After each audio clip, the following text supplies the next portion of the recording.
you be so kind as to help me? Oh, certainly, sir. There, I have something to show you. What is it, Abbie? I was searching for something to brighten up my style. I've been searching for someone and been searching quite a while. Such a picture of beauty and charm and appeal. An image of wonder, a sight so ideal. Do you think you could help? And I think I might help.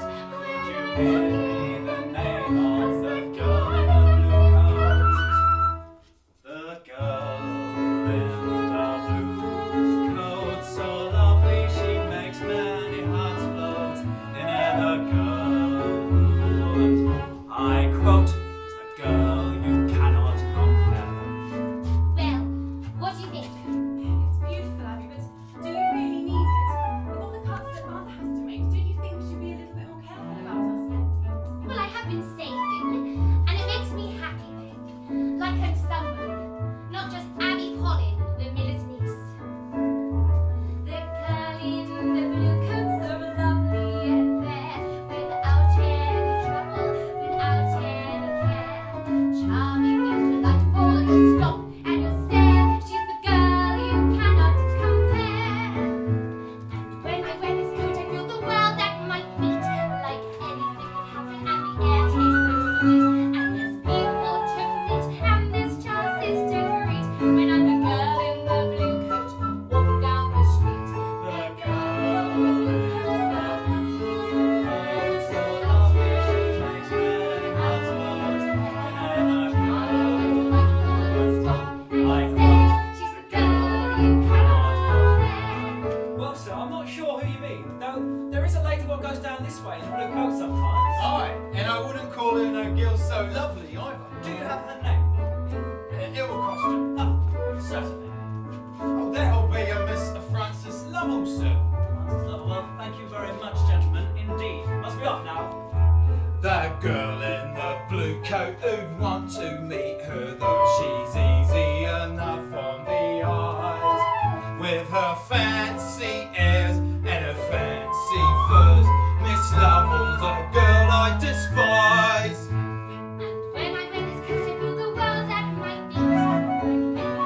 And the air tastes so sweet.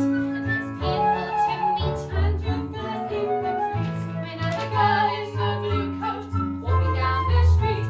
The girl in the blue coat who wanna meet someone like her. With her fancy airs and her fancy furs, She's the Miss girl Lovell's you a cannot girl I compare. despise. I can't wait to be this Who girl. wanna meet her? Who wanna meet her? Not me. She'll never get no, never get my votes. The girl in the blue coat.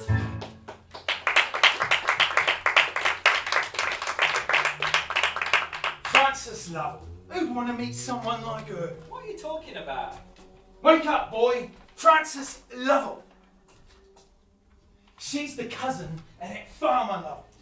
The one lording over everyone with his protect law things. Protectionist.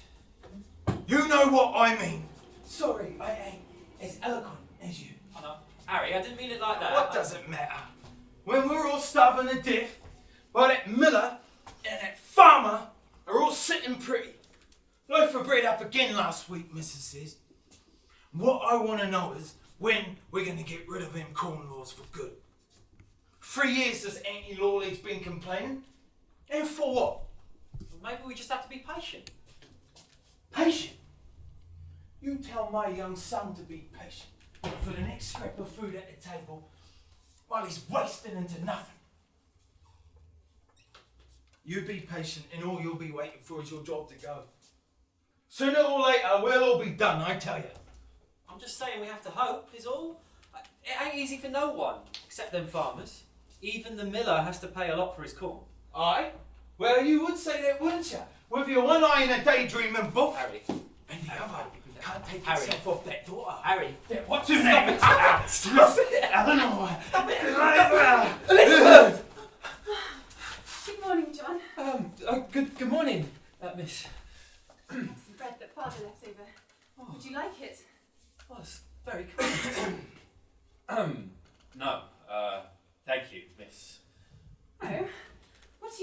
Oh, it's... No. Tales from Ciderwood. The book I was telling you about. It's good, isn't it? Have you reached the part where they're walking in the forest? With the bluebells? At dawn, yes. Wasn't it great how the flowers represented... Beth, where are you? I should go. Enjoy the book. Represented kindness. No good thinking about her type, son. Besides that, she don't give a whatsits about you. The miller's daughter? Ha! No good sticking your head in some book pretending it ain't true neither. Listen up. I've got something I think you should know.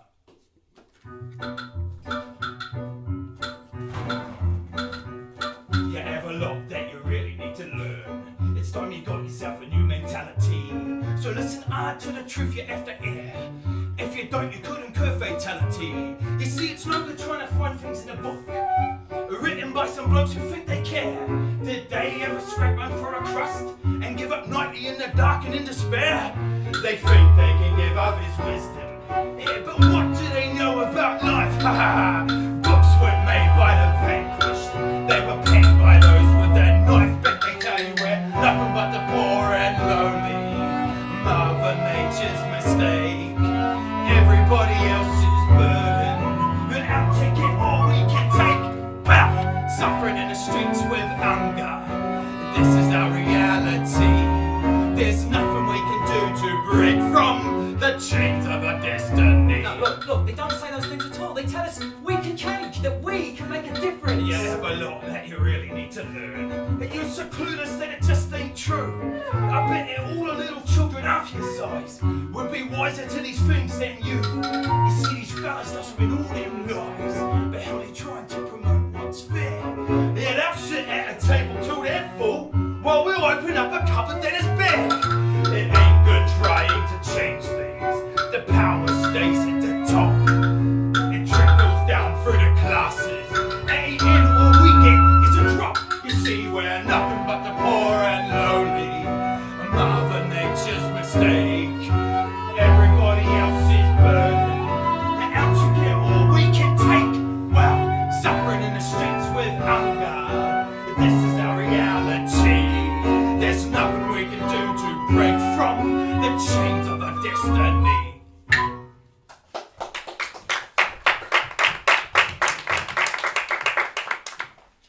It's such an unusual shade of blue, isn't it? It's a fine garment. Come to think of it, it does look rather familiar. Yes. Frances Lovell owns one just like it. Of course. You know, she's the renowned beauty of Cloten Village. There's not a girl in town who doesn't want to be like her. I'm not sure she's the worthiest person to aspire to. What do you mean? I'm just saying there's more to someone than just their looks. Oh, Beth, I'm just having a bit of fun. Don't be such a spoil-sport. Just saying. Yes, well, you might be right. She's not exactly famed for her kindness. Anyhow, do you think this lovely blue coat could attract the attention of Mr. Winwood? Mr. Winwood? Yes, you know, the new gentleman in town. I've seen him from my window. He's a fine man of excellent prospects, they say, and very charming too. Oh, Beth, he's perfect. Imagine falling in love with someone like him. How can you imagine when you don't even know him? I know enough. He's a fine man with style, taste. He knows all the right people. That doesn't mean you'll be happy. How can you say that? It's important, Beth. Girls like us should aspire to higher places and higher people. It's only right, you know. But what about love? What of it? I didn't say you shouldn't fall in love. Just to be sure to fall in love with the right kind of man. And by that you mean...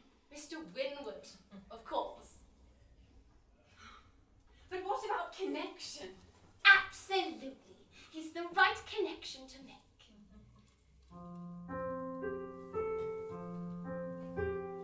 Someone handsome, somebody polite and refined, is someone who'll value high,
Morning.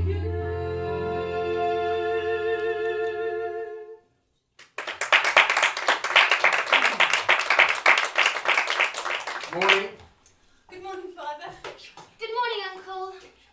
Is something wrong, Father? But she's landowners and corn laws, driving up wages I can't afford to pay. I don't know when we're going to get a repeal.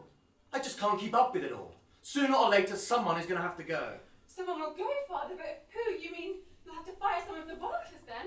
It's coming to that anyhow. As soon as I can afford to fix one of those water wheels, well, I won't be needing so many of them. It's technology, Beth. You can't stop the wheels of progress turning.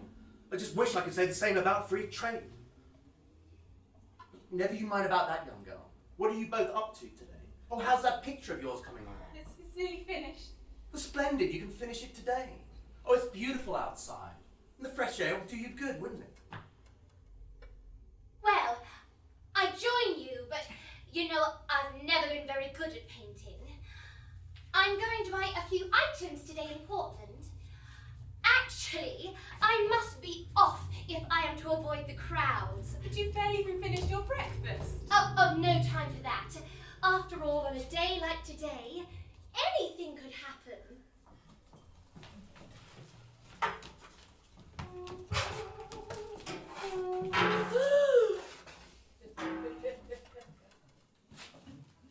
Miss Lovell, I've been hoping to meet you. I have heard about your, well, I must say it, your beauty, since long ago. Although I only came to Cloten yesterday. Mr. Winwood, Mr. Winwood. how do you do? Fine morning. So it is. Perhaps you can help me. I'm in the need of a new tailor. Do you know one? I do. Yes, I do. I can certainly help you in the right direction. Well, perhaps I might even be so bold as to ask you to accompany me. I'm still becoming acquainted with these streets, and I would be most grateful of the pleasure of your company too. Mr. Winwood, I would be delighted to. I would be delighted if I really could spend the day never far away from you, Mr. Winwood. But would you want to spend the day just with me? If you knew I was Abbie, I never meant to deceive you. I'd have told my true name from the start. But today, when my eyes rose to meet you, all good sense was made to depart because to be invited on an outing with you was a dream that didn't seem very likely to come true. So would you really care to share your time if you knew all my crime? Miss Love is a fine lady, I'm sure, or so we've been dutifully advised. Well bred and well dressed and always demure, but is there a truth as disguised, my dear? Oh, to be united in a love full of cheer is merciful defense to my wrong pretense, and now I feel though love's here, is that when you still love me? If you knew I was true and in love, knowing you the love too, if you knew I wasn't she, if you knew I was me.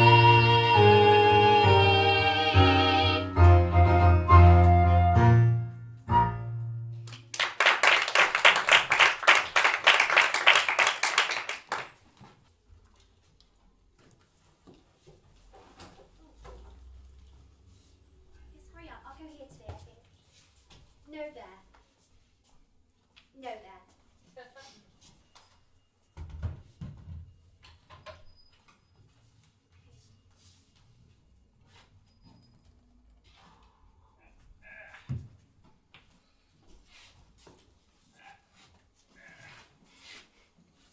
Oh, dear cousin! So lovely to see you. So pleased you could join me for my painting today. Charmed as ever, dear Francis. So many lovely sights not to be missed. My dear, you have my full attention, of course. Good, because there is a new gentleman in town, and you must throw a ball for him in his honour. fine gentleman of excellent prospects, they say. What's this gentleman's name? Mr. Winwood. Oh no. Oh my goodness. My darling, what's the matter? They've taken my area! Well, that area's free Well, I there. always sit there. But there are plenty of other good vantage points too. That isn't true! I mean, the best view of me. You? My dear, the business of painting is a real art. Painting the perfect picture needs refinement to get it just right. But once one has learned all there is to do, one's impression will woo every suitor, it's true. The first thing one needs to know about choosing a place to sit is that choosing a place with some shade is the biggest safe from what the sunlight inhibits. Painting the perfect picture means one must not look like a fool. If I let myself be exposed to light and in white a sight, then that's not alright. In choosing the paper I draw on and the ink I use to paint, high quality is important. One's image is not something one wants to taint.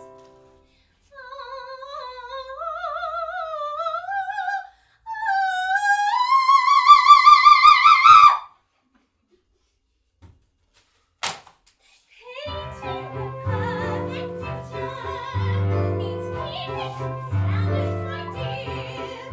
If I let my caliber slip on the scent, there would be no end to the mess I must commit.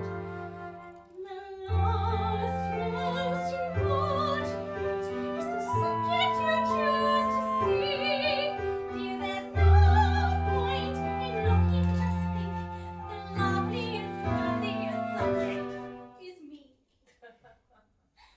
So remember, Mustn't sit in the no, line. I can't, Don't settle for just and alright. I shan't. Now we control for We and know how painting the perfect picture so important and second to none. when not ever being undone. When painting the perfect picture of number one. Now, you see that girl? She certainly won't do herself any favours sitting out in all this sun with a face as tanned as that. And all for the sake of painting tulips. Of all things, how plain. I know. Who is she? Nobody worth knowing, darling. Oh! My spot is free. Come on.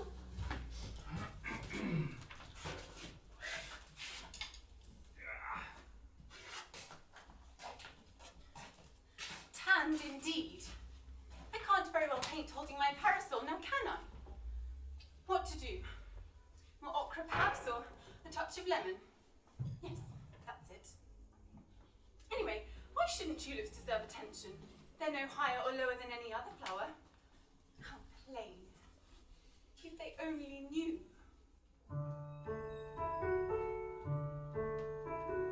Painting the yellow tulips in the park, listening to every critic and harsh remark. They only knew how this yellow's really blue, how it's painting me deep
Oh, you're here. Let me help you.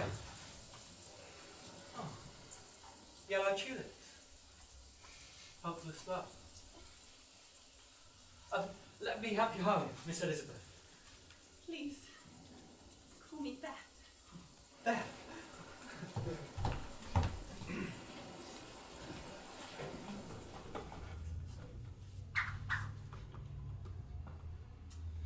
These last few days have been a charming experience to me, Miss Lovell.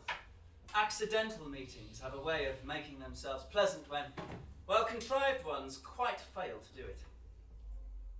Mr. Winwood, I'm not really Frances Lovell. You sure? Oh, Mr. Winwood, forgive me. I have so wanted to tell you of your mistake. Indeed, I have and tried, but couldn't. And it is so wicked and wrong of me. I'm Miss Abigail Pollin at the mill. Why couldn't you tell me? Because I was afraid that if I did, you would go away from me and not care for me anymore. And I care for you so deeply. Well, it doesn't matter. I mean, it's you I like, not the name. No one else in the world. You know, when I'd seen you with your blue coat, I just assumed you had been Miss Lovell. I'd heard of her beauty and asked for her name. I wonder... You forgive me, Mr. Winwood. Oh, entirely. Absolutely. The reason justified everything. Don't think any more of it. This is the end of the line.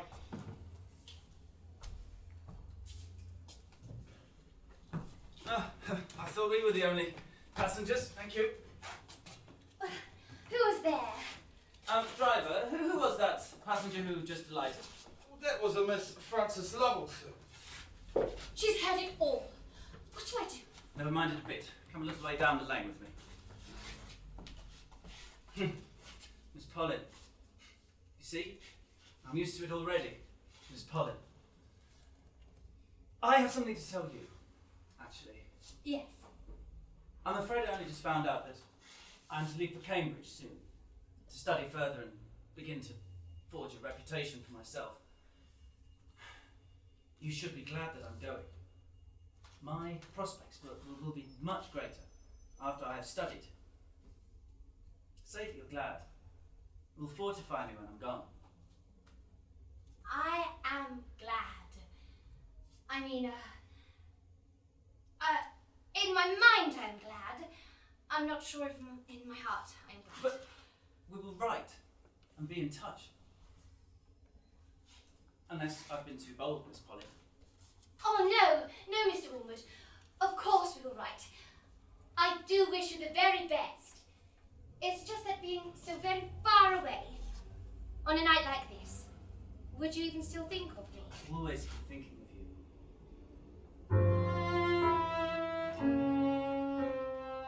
You say that every day you'll write every night, and in a month or two that view could still be true.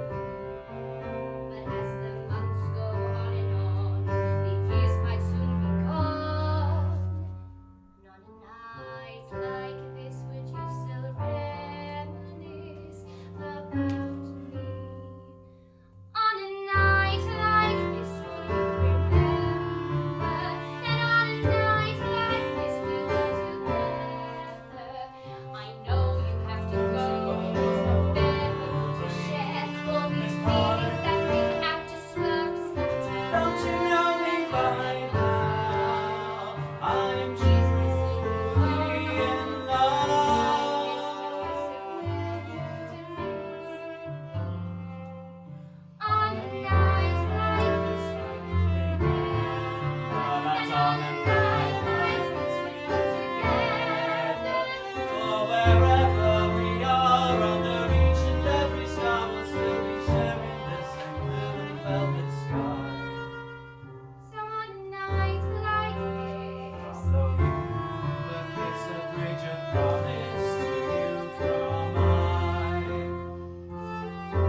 Oh, it's a beautiful day in spring.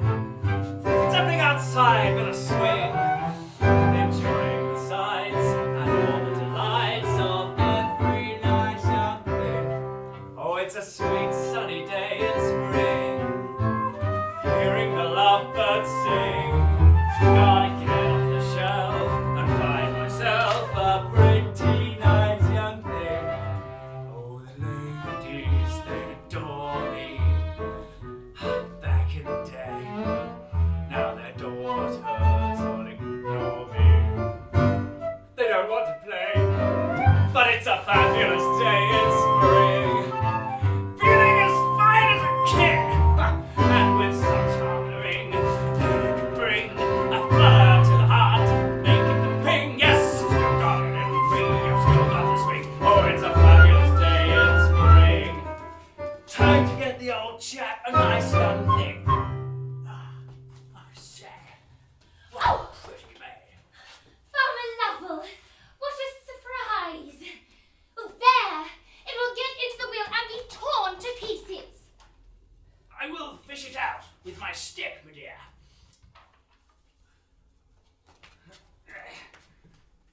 What is it? A thing of much value? Yes, they are my best ones. They? What is the they? Only something. A piece of linen. Ah. Well, my dear, nothing to be so ashamed about. Only such a necessary, innocent article of clothing.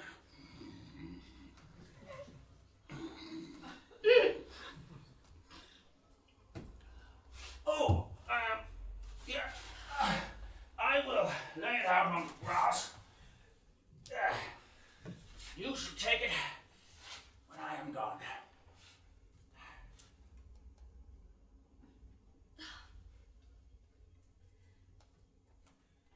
Well, good afternoon.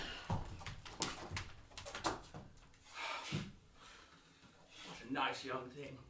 Beth, where are you? Oh, Beth! So much news.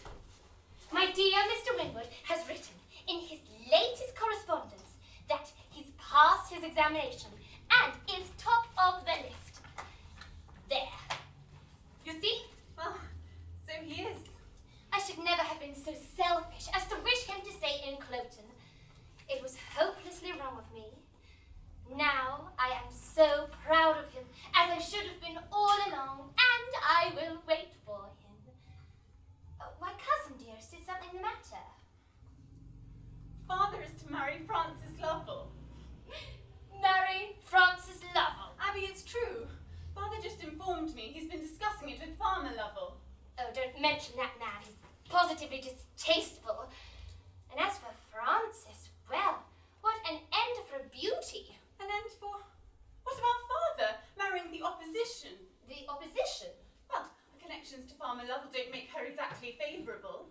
Well, on the contrary, it's a fine connection to make in terms of what it could bring. Perhaps they've come to a business agreement. This could be very fortunate for Uncle.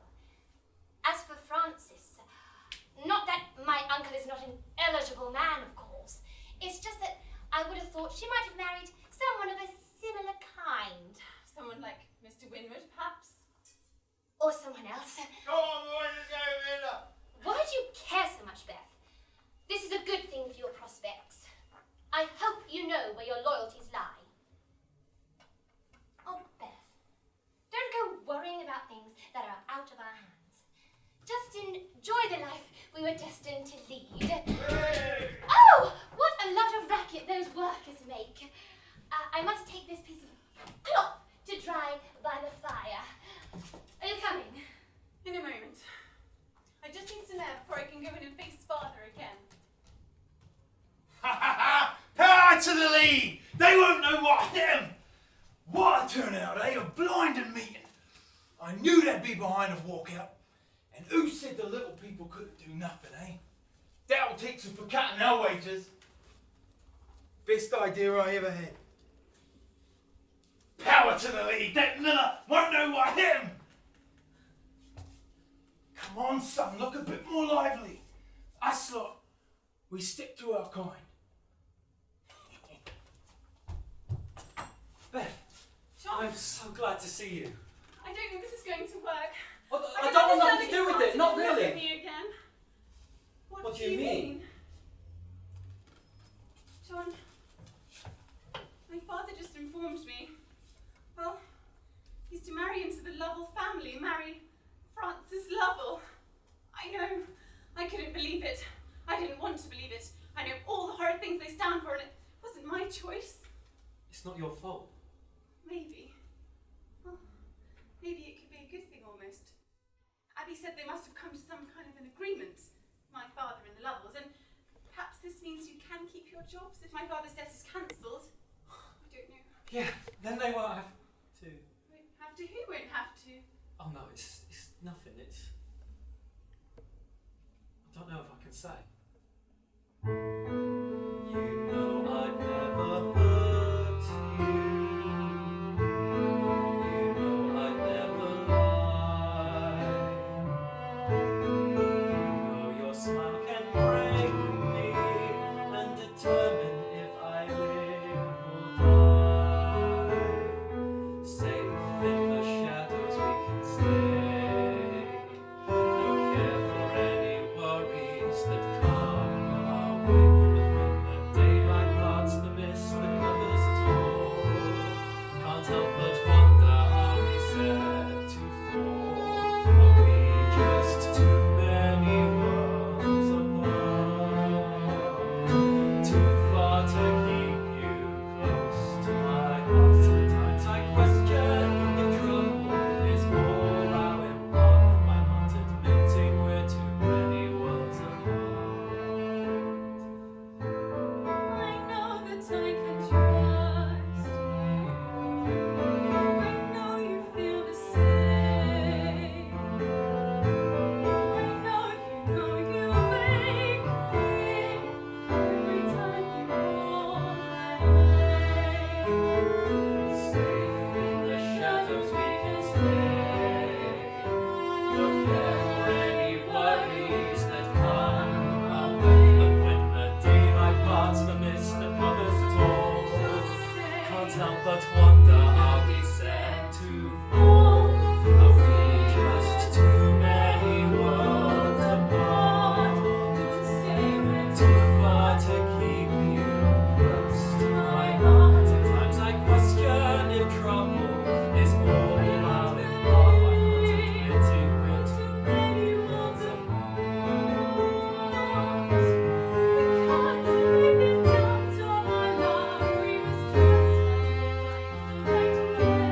I know that, but I fear that keeping you too near might lead us to a price we'll have to pay. We're not too many worlds apart. Too far to keep you close to my heart. Sometimes I question if trouble is all our part. I'm not admitting we're too many worlds apart. But maybe we're too many worlds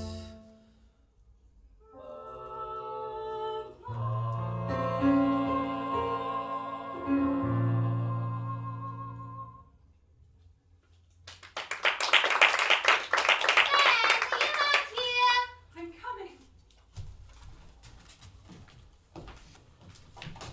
Charmed, Miss Lovell. Mr. Pollin, you are too kind. So glad we could talk, Mr. Pollin. Your wedding next week will be most delightful. I'm most honoured to be joining your family, sir. Miss Lovell, Mr. Lovell, have a great day. Mr. Pollin.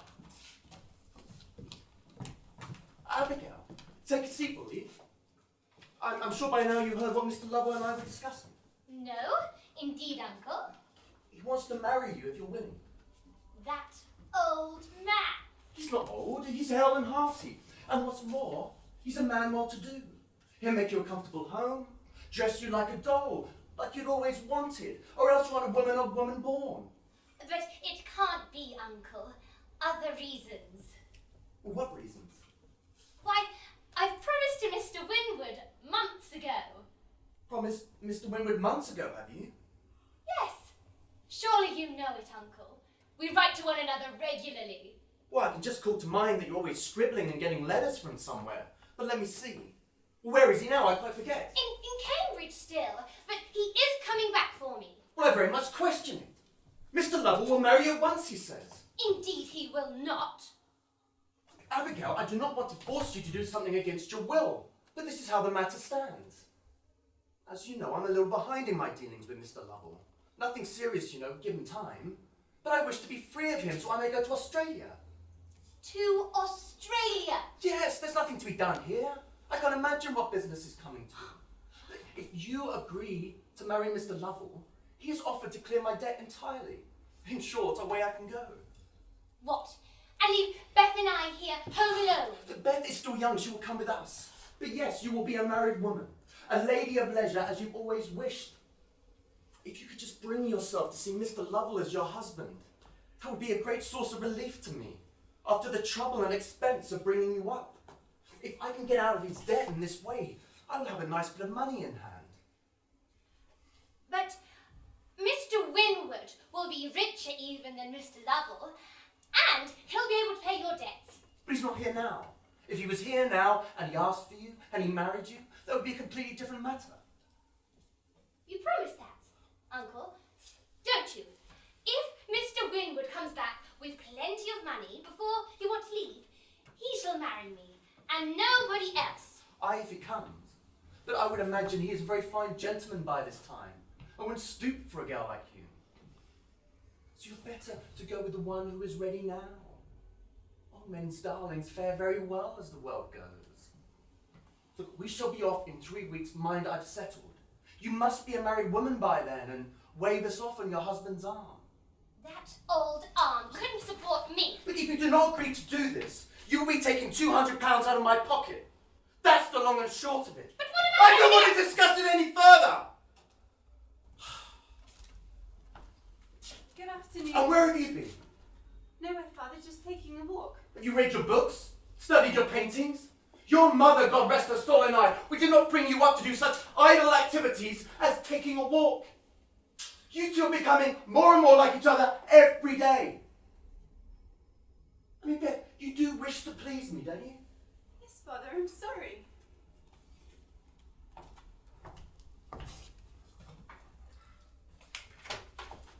Who are you writing to? To my dear Mr. Winwood, asking him to return urgently. Why? Because Uncle wants me to marry Farmer Lovell to pay off his debts. Oh, my poor dear cousin. Seems we're both in a predicament. What do you mean? I saw you last night with that young boy. I was outside catching my breath. One of the workers. We were just talking. We always exchange a few words. Yes, I've seen. I heard you last night, Beth. You're in love with him. Not. What's his name? I was in love with him. And besides, what if I were? John's got a right to love and to be loved. You know, Farmer Lovell has many prospects, greater prospects even than Mr. Winwood. Have you thought about that? Don't go troubling yourself, Beth, or you'll get yourself run down with a fever. You were right. I was right. You were right about love. Connection. The right connection.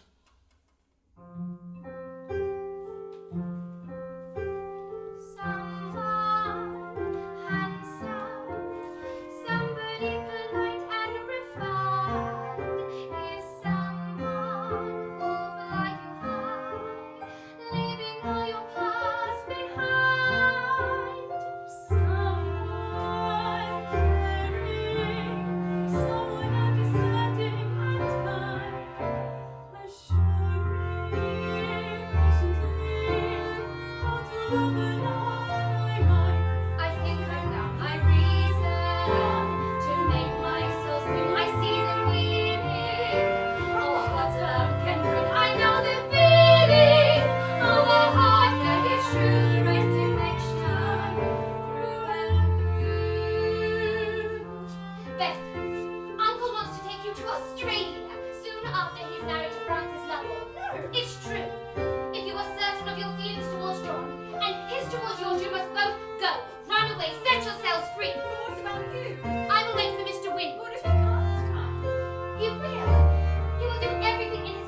finding it beautiful this morning?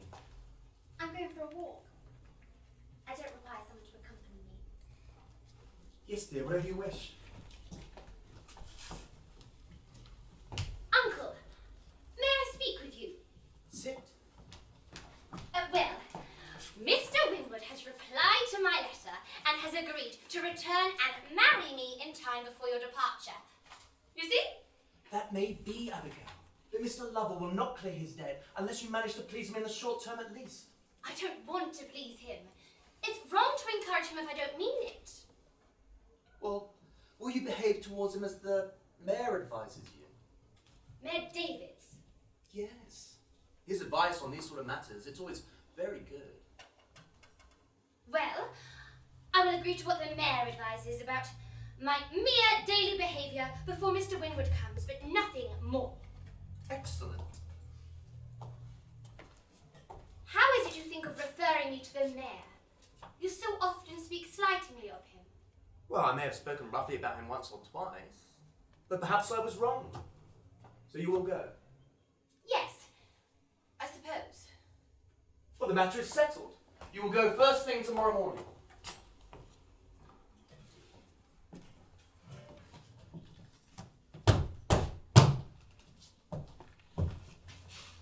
Abigail Pollin, my dear, do come in. Mayor Davids. Oh, would you look at that? My sister's coat. She left it here by accident yesterday. You ladies always know the best trends. Why don't you put it over here? Then you won't be mixed up. Thank Would you care for some tea? Oh, yes. And how am I to be blessed with the pleasure of your company today? Oh, well, you see, I was hoping to take advantage of your highly esteemed advisory services. Ah, you do flatter me too much. But go on. Well, you see, it is my uncle. He wishes me to marry a certain gentleman of noble prospects, but the fact is I've already been promised the hand of another man, a man I care deeply for, who is also of noble standing. I see, and a certain gentleman. Farmer Lovell, sir. Yes. And the man you care for so? Why, it's Mr. Winwood. Dear Mr. Winwood, who is in Cambridge studying at the moment. The predicament is, my uncle has given me 2 weeks left to be married to either man, so as to settle a personal issue of his own. Yet Mr. Winwood won't be back at least until then. And my uncle says I must not upset Farmer Lovell in the meantime, or else he will be in trouble. So the difficulty is how to behave in this trying time of waiting for Mr. Winwood, that you may please parties all round and give offence to none. Yes, sir, that's it. Well, one thing is certain. You must not hurt the feelings of Mr. Lovell, a man I respect very much. Do you, sir? I do! His earnestness is remarkable. The cue is, love opposed, especially that of an old man's, gets all the stronger. It is your policy to give Mr. Lovell seeming encouragement, and so let his feelings expend themselves and die away. How am I to? To advise is so easy. Not by acting untruthfully, of course. You say your Mr. Winwood is certain to come for you before your uncle leaves England. I know he will. Then pacify old Mr. Lovell in this way. Tell him you will marry him when your uncle wants to leave, if Mr. Winwood doesn't come for you before that time. Are you sure? Well, there's no harm, just to write a little note to say, if Mr. Winwood doesn't come, I'll marry you. Mr. Lovell will be content thinking he will not come. Your uncle will be content being indifferent as to which of the two parties marries you and relieves him of his difficulties. And you will be content thinking Mr. Winwood will come. Here is a pen and ink. You may do it at once.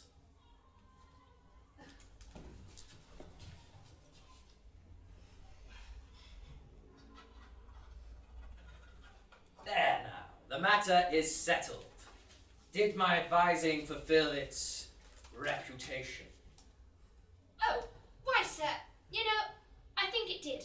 Thank you, sir. Ah, you are more than welcome, my dear. Won't you have some more tea? No, thank you, sir. I won't take up more of your good time. Of course. How silly of me. very nice to see you, Abigail. Do call if ever you need some more advice. Thank you, sir. You're too kind. Have a good day.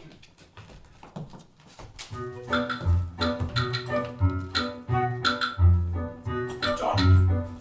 Hey, John! Where is that man? There you are! Where you been, man? I have a lot that I really want to share. Not now. Oh, you missed a lot at the league the other day. I know. We had a meeting to discuss in air all our problems that we'd rather keep at Problems bay. I could kick. You see, I knew we had a simple need. I know. To get our message out to eloquent and clear. We needed someone who could help us to proceed. So a suggestion came which caused us all to cheer.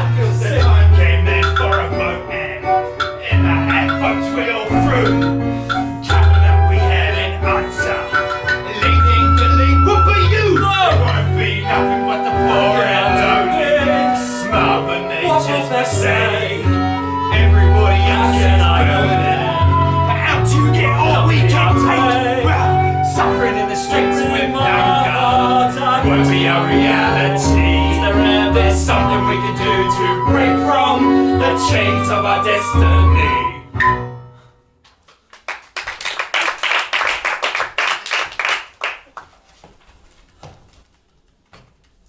John, I'm so glad you're here so we can talk about our plans. I wanted to see you so we could discuss our preparations. Look, I found this book in the bookshop and I think you'd really like it. John, what's wrong? Who did this to you? Maybe you should go. You have to tell me who it was. So what? So you'll sort them out? It doesn't work like that, Beth. I didn't say it did, I just care about you, you know that. Yeah, well, if you really care, you'll keep away. Is it my father? Did he do this to you? Did my father get someone to No! hurt you? I have to go. For both our sakes, just don't talk to me again. John, wait! This is me, Beth. We can work this out together. We're running away together, just the two of us. Don't you understand? There can't be no us. It's fantasy land is what it is. I'm sorry, Beth. Miss Elizabeth. Oh, John, don't speak like that. We're running away. What about everyone else? We'll get them to run away too, eh? The world doesn't revolve around just us. I know, but I can't just leave them, Beth. They need me. People are losing their jobs and they talk. Someone found out about us. sorry. It's better this way. You'll go on to better things. I'm sorry for what trouble I've given you. John, wait! Someone found out about us and they did this to you. Is this how you treat your own kind? How long before you get another black eye? How long before I'm punished for something that happened? This place isn't safe for either of us anymore, don't you see? I don't know what to do. The last thing I want is for you to get hurt. I don't want you to get hurt either. They need me to represent them. I've been voted in. I can't back out now. Listen, I'll say what they need me to at the rally. And then we'll leave. The night before the strike. But until then, we mustn't be seen together. Be ready with your things exactly 1 week from now at midnight. I'll drive us away, somewhere safe. I'll be there. Wedding plans are coming along well? Oh, yes. Come the 1st of May. I only accept you conditionally, mind. That is distinctly understood. You did receive my note. Yes. Yes. I am not so young as I once was, little dear. But our wedding day will be here soon. It will really never be. But it shall be. If he doesn't come at noon on the 1st of May, Abigail. I think she likes me. And now you must please me by just signing your name here.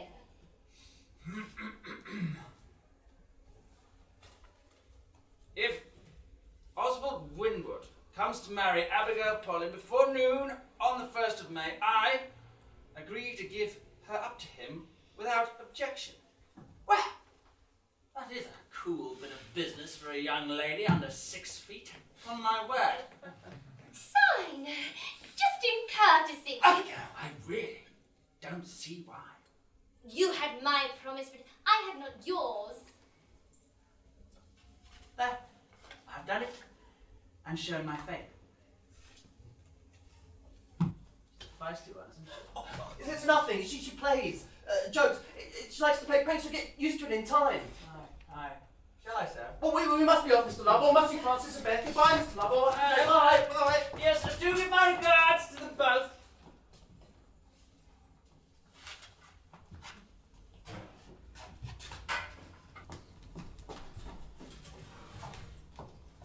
No sign of Mr. Winwood still. What could be keeping He'll him? come. I know he will. If that man lets you down, Beth! well, You're making me nervous. Now, have you got your things ready to leave tonight? almost. Abbie, why don't you come with us? Save yourself the risk of marrying someone you don't want to. I have faith. I must have faith.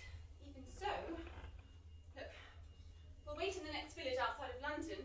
If Mr. Winwood doesn't arrive by morning, you must follow us there. You will, won't you? Stay in the shadows until you're safe. Beth, you have always been the kindest person I know. Thank you. This wouldn't be happening without you, you know. Why, this isn't the end. Not at all. Once Mr. Winwood and I are married, we'll write and we'll be in touch. We'll all be together again. Now, you must finish your packing before you forget something. Off you go. Is it fair they tax our bread? No! Is it fair that we suffer? No! Do we want justice? Yes! 4 long years we've been fighting them farmers. 4 long years we've been hungry. Yeah. Is it about time something changed? Yes, it is. Is it about time, I ask Too you? right. Too right. Now tomorrow, workers all up and down the country are having a turnout, and you need to be there. Yeah. Why? Because we want repeal of the corn Repeal laws. of the corn laws. Because the corn laws make our bread too dear. That's right. Because they injure trade and commerce. Yeah. Because people like you and me will starve to death if we don't get That's a repeal of the fact. corn laws. So sign the petition for repeal of the corn laws. Strike for repeal of the corn laws. Strike. But every man and woman should join in the demand and cry aloud, Repeal of the corn laws. Now, I wish to present to you the man with the action plan who's going to get us that one step closer to change. Mr. Harry Fuller. Where's the flag? Go on, Harry, you're the practical one. You want to say in this? I know you do. Thank you, John. Right, now, we're going to need all the extra support we can get. Yeah. All right. So round up whoever, for some unthinkable reason, ain't already here. And let's show these farmers what we're made of! Yeah! Good luck, Harry. Goodbye.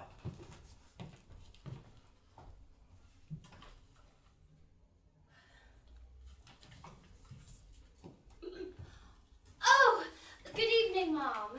Abigail. I came to wish you luck before your wedding tomorrow. Thank you. Marriage is a fine thing, isn't it? A whole lifetime of togetherness. Yes, I believe so. Very well. Very noisy workers, aren't they? I do believe they don't know their place at all. It's a good thing your new husband's going to teach them a thing or two. What do you mean? Oh, nothing to trouble yourself with, dear. Get some sleep. What a lovely coat.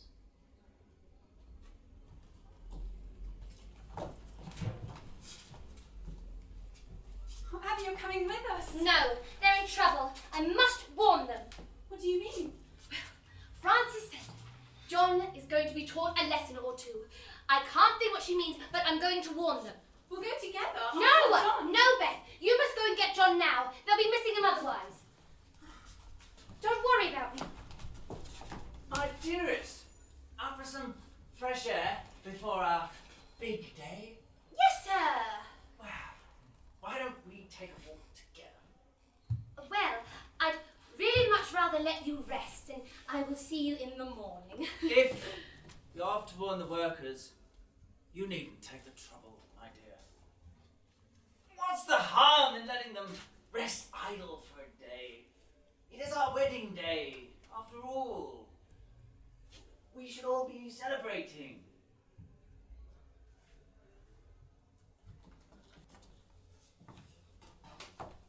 This is all your fault. I knew you'd be a bad influence on my Beth the day I took you in. Her letter says she's happy. Happy? This is a disgrace. Running out on me after everything I've done for you girls. Now. We will attend to these matters after Abigail has her big day. It is her moment, after all. Go and get changed, dear. If you can do one thing right, make today be the day. And so you told Farmer Lovell of my flight this morning and set him on the track. It would be amusing to know how he found out about my plan, for he never could have done it by himself, poor old darling. I was witness to Beth relaying her arrangement with John to you. That is all, dear. I mentioned it to Farmer Lovell and helped him in his joke of hindering you. You do remember the carriage, Abigail, and how you made use of my name months ago now. Yes. And did you hear of our talk that night? I always fancied otherwise. I heard it all. It was fun to you. What do you think it was to me? Fun? To lose the man I long for and become the wife of a man I care not an atom about? No. And how you struggled to get him away from me, dear aunt. And have done it. Not you exactly. The mayor. Fate. Oh. Mayor Davids kindly persuaded you, because I kindly persuaded him, and persuaded your uncle to send you to him. Mayor Davids is an old admirer of mine. Now do you see, Abigail? A wheel within a wheel. Of course you've kept back letters from Mr. Winwood to me. No, I've not done that. But I did tell Mr. Winwood, who called here at 7 o'clock this morning, that you had gone out for an early morning walk with the man you were to marry today. It may cause some confusion if you were to remain. Oh, he looked awfully pale. Went away again at once, saying something about being prevented by illness to travel at the time you promised and intended. Well, that information is deeply interesting, but does not concern me at all. For I am to be my husband's darling now, you know, and I wouldn't want to upset the dear man for the world. All I wanted was a fine life when a finer life I couldn't lead. All they wanted was a day without strife when they wouldn't be for want or need. Strange how my views could be so blinded. I thought every person had their place, but that was once upon a time when song is guided. I thought everybody ran a different race. Who sets the plan? Who guides the way? Who says which others can and can't have their say? You think we're divided by fortune, by fate? Don't think this I guided. Don't leave it too late. Now I know that the choices that we see are not always clear or easy. Fight and we try, we don't give up and don't cry. You forgive, you try and you live. Who sets the plan? Who guides the way? Who says which others can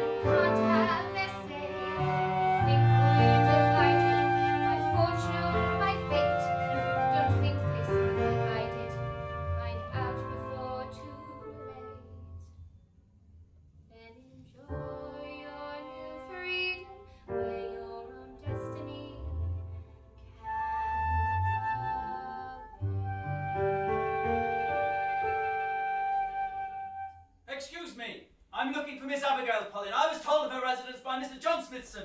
Could it be? I've been searching for someone and been searching quite a while. Such a picture